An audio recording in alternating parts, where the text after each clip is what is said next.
Role role sir, આજે જે શ્રી બંગલોમાં જે બનાવ બન્યો, શું છે સમગ્ર ઘટના? આજરોજ પર્વ ઉપનીશ રાવલ રહેવાસી બાકરોલ બેકલેન્ડ બેકરી પાસે શ્રી સોસાયટી નાઓએ વિદ્યાનગર પોલીસ સ્ટેશનમાં આવી પોતાની ફરિયાદ હકીકત જાહેર કરેલ છે કે તેમના પાડોશમાં રહેતા સ્વાતિબેન જાની રખડતા કૂતરાઓને જમવાનું આપતા હોય અને તેનાથી સોસાયટીના છોકરાઓને અને અન્ય વ્યક્તિઓને કરડવાનો ડર હોય, જેથી તેઓને આ બાબતે ઝઘડો થતાં આજરોજ સ્વાતિબેન જાનીના પરિવાર અને પર્વ ઉપનીશ રાવલના પરિવાર સાથે લડાઈ ઝઘડો થયેલો હતો.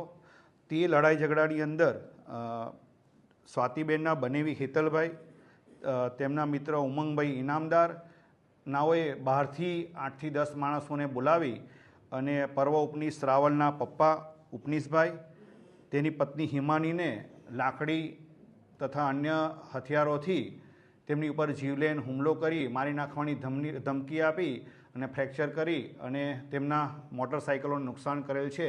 તે બાબતે ફરિયાદ આપતા આ બાબતે વિદ્યાનગર પોલીસ સ્ટેશનમાં ગુનો રજીસ્ટર કરવામાં આવેલો છે. ગુનાની ગંભીરતા સમજી પોલીસ અધિક્ષક શ્રી જસાણી સાહેબે જરૂરી સૂચના અને માર્ગદર્શન આપેલી છે. આ ગુનાની અંદર પ્રોફેશનલ વ્યક્તિઓ આવેલા હોય અને તેઓએ આ બંને પરિવારની બબાલની અંદર, બંને પરિવારના સામાન્ય બોલાચાલીની અંદર તેઓએ આવી અને લાકડીથી જીવલેણ હુમલો કરેલો હોય.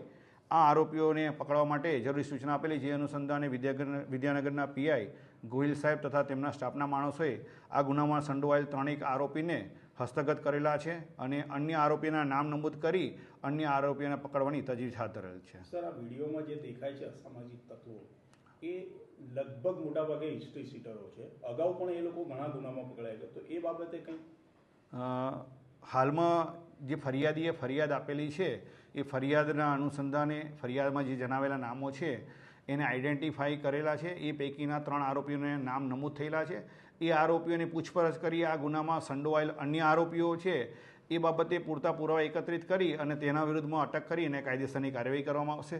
આ અગાઉ જો અટક કરવામાં આવનાર આરોપી જે આ ગુનામાં સંડોવાયેલા છે તેમના વિરુદ્ધમાં 1 કરતાં વધારે ગુનાઓ હશે તો સંગઠિત ગુનાની જે કલમ છે એનો પણ ઉમેરો કરવામાં આવે છે અને તેઓના વિરુદ્ધમાં પાસા તડીપારના જે પણ યથાયોગ્ય અટકાયતી પગલાં હશે તે પણ લેવામાં આવશે.